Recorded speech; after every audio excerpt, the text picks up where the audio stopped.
Hello, this is Self-Reflection with Nekesa.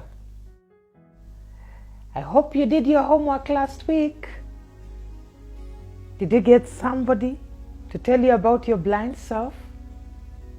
Did you journal? Have you begun journaling? It's very important. Now, today we are going to look at false self-concepts. I hope you got it right. False self-concept. This comes about when we lack self-awareness. We've been talking about self-awareness. Last week I showed you how to up your self-awareness.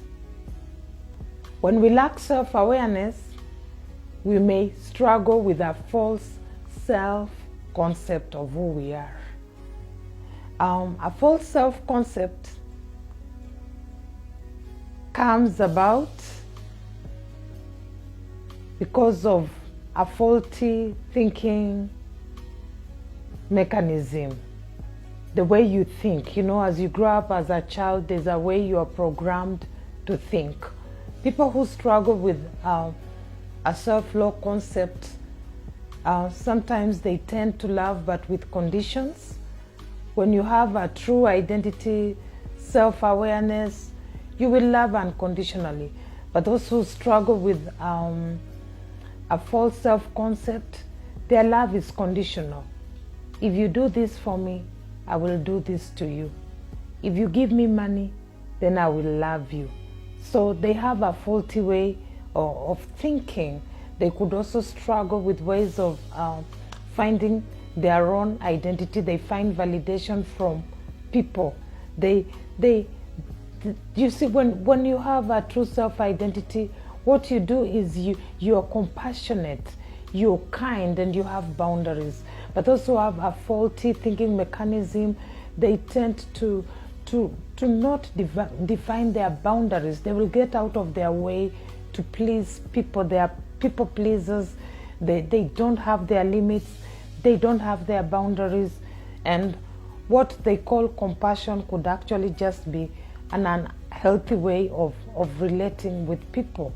So you need to really understand what this false self-concept means. Also, when you have a false self-concept, sometimes you imagine that for people to like me, I must really work hard. I must do this and that for people to accept me. But when you have self-awareness, as I taught you before, you begin to know who you are. And as you work towards understanding who you are, you gain much confidence and you don't have to live by pleasing people. So, how do we free ourselves from faulty thinking mechanisms? I'm sure you're thinking and wondering how. I've grown up thinking that by being too generous, lacking boundaries, is not faulty at all. Number one, you need to study and learn your own negative patterns. Because doing it once does not necessarily mean that you have a false self-concept. But if it is consistent, repeated, then it forms a pattern. And some of it includes on how you respond to situations. When you are arguing, when you disagree with people, how do you respond? Do you respond with anger? What are your expressions, your facial expressions, the words that you use? All those indicate whether you have a faulty thinking pattern. Because take for instance, a healthy way of handling a situation in a marriage. If maybe you had a disagreement with your significant other, you could maybe after having a meal say, honey, can we have a talk? Today as you spoke to me, I was not happy with what you did or how you spoke to me.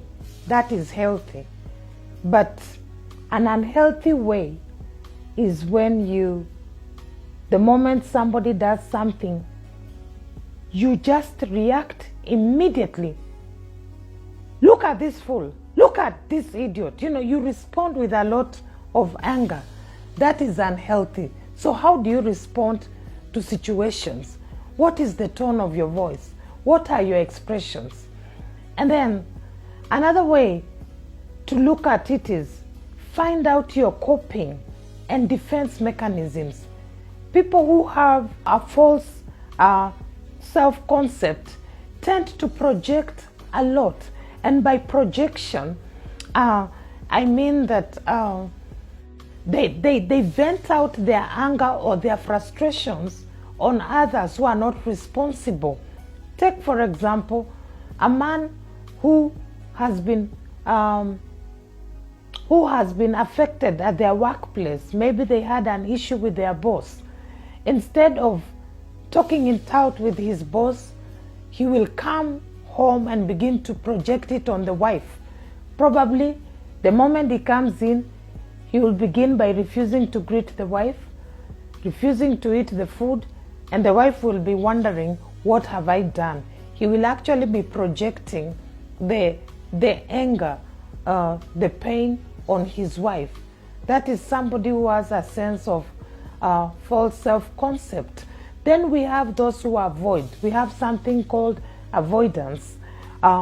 Those who struggle even with avoidance personality disorder, those who avoid handling situation. Do you see people who, when something has happened, they avoid all means of communication, they walk away? It is a false self-concept.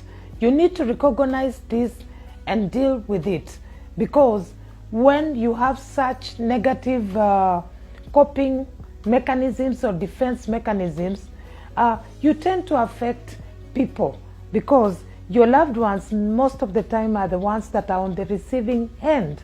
So as a result, you begin to create more challenges, more pain, and you also need to handle that as you begin to think at your unhealthy ways and patterns of thinking. So take for instance the example I've given you about projecting. This man who comes from the office and begins to project his feelings, his negative thoughts towards his wife. Of course, he's creating another challenge, because definitely there's going to be a marital issue. There's going to be sadness. There's going to be anger on the part of the wife. You also need to sit down and try to assess and handle some of the challenges that are as a result of your negative coping patterns or coping mechanisms. So once you've done that, sit down and evaluate your emotions. So how do you evaluate your emotions?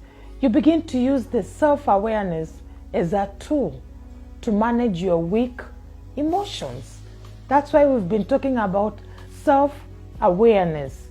You learn to evaluate your emotions. This helps you to be realistic.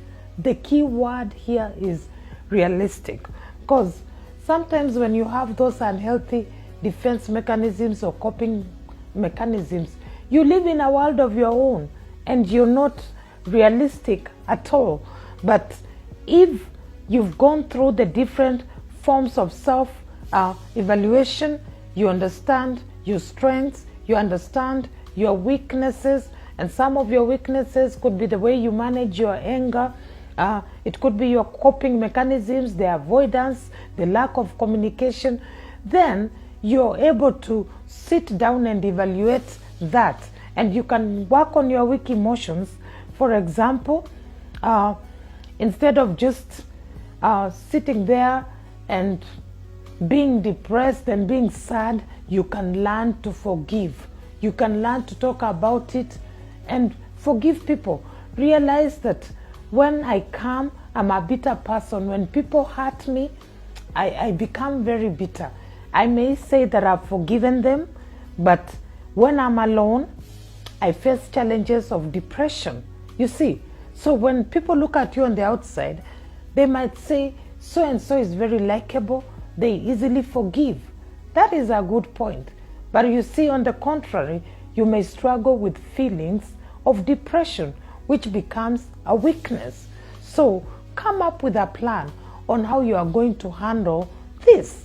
And part of the plan could include seeing a counselor, coming up with goals, because as you journal, remember I told you about journaling. One positive thing about journaling is it can help you to come up with goals. You can look as you journal your experiences, your emotions, the way you handle situations. With time, you are able to be in touch with your feelings and to understand your weaknesses and your strengths. And from there, you can come up with goals. You can draw some goals that you would want to achieve, and you can give yourself a period and plan on how to achieve these goals. And some of the goals might include working on these negative coping mechanisms, and you can come up with better ways of coping. You can learn to communicate. Every time you see a challenge, it would be better to talk about it. You can also work on your expressions, the tone of your voice, the way you communicate. Instead of speaking with a loud voice, if you realize that your voice is loud, like personally, one of my challenges has been my loud voice. It is something that is in me, it's in my gene, and many people tend to think that I'm so angry.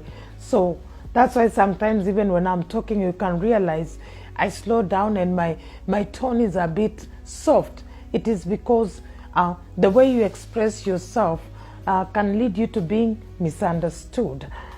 So I hope that this has helped you, and I'm looking forward to our next topic.